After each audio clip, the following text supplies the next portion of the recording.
Bung Rocky kendati menyatakan pemerintahnya adalah penerus pemerintahan Jokowi, tapi makin terlihat ya, kebijakan Presiden Prabowo itu mulai mengambil jalan yang berbeda ya. Kalau tidak mau kita sebut bertentangan dengan kebijakan di era pemerintahan Jokowi dalam soal kebijakan dunia perburuan ini ya, dan soal tenaga asing ini, itu khususnya dalam Undang-Undang Ciptaker gitu. Prabowo itu menyatakan menerima semua putusan Mahkamah Konstitusi yang membatalkan dan mengubah pasal-pasal yang menyangkut upah buruh dan juga tenaga kerja asing. Jokowi itu waktu kita ingat ketika Mahkamah Konstitusi memutuskan bahwa Undang-Undang Ciptaker itu inkonstitusional bersyarat selama 2 tahun, alih-alih kemudian merevisi dan memperbaikinya, tapi malah menerbitkan Perpu. Jadi kan ini beda jauh, Bung Rocky. Iya betul, publik akhirnya mulai melihat semacam sebut aja perselisihan politik antara Prabowo dan Presiden Prabowo dan mantan Presiden Jokowi. Artinya kita uji di dalam kebijakan akhir-akhir ini terlihat bahwa Prabowo ingin memberi sinyal bahwa tidak semua hal yang dia janjikan untuk dia lanjutkan di era hari ini, melanjutkan era kebijakan Pak Jokowi, terutama di bidang hukum.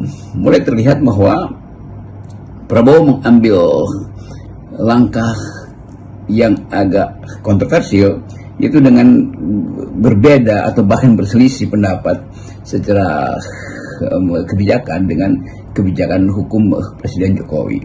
Yang paling utama tentu adalah soal Undang-Undang Omnibus Law yang jadi battlefield, jadi tempat pertengkaran politik panjang di setahun 2 tahun yang lalu tuh. Dan hari ini ada kebahagiaan bagi kalangan buruh karena undang-undang itu akhirnya dibatalkan, perpunya dibatalkan itu, dan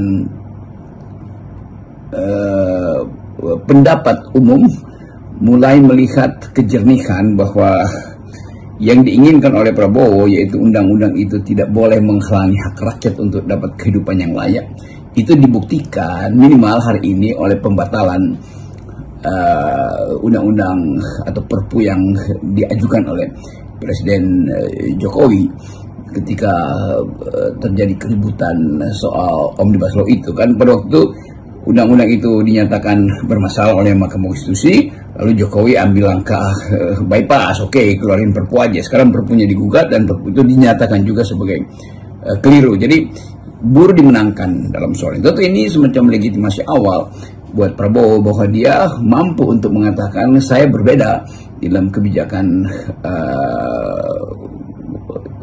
Undang-Undang Omnibus Law itu. Dengan kata lain, dia lebih peduli pada buruh ketimbang pada pengusaha, kan itu intinya kan. Jadi membatalkan ide dasar dari Undang-Undang Omnibus Law itu, terutama dalam sektor perburuhan, itu menunjukkan Prabowo punya distinctive karakter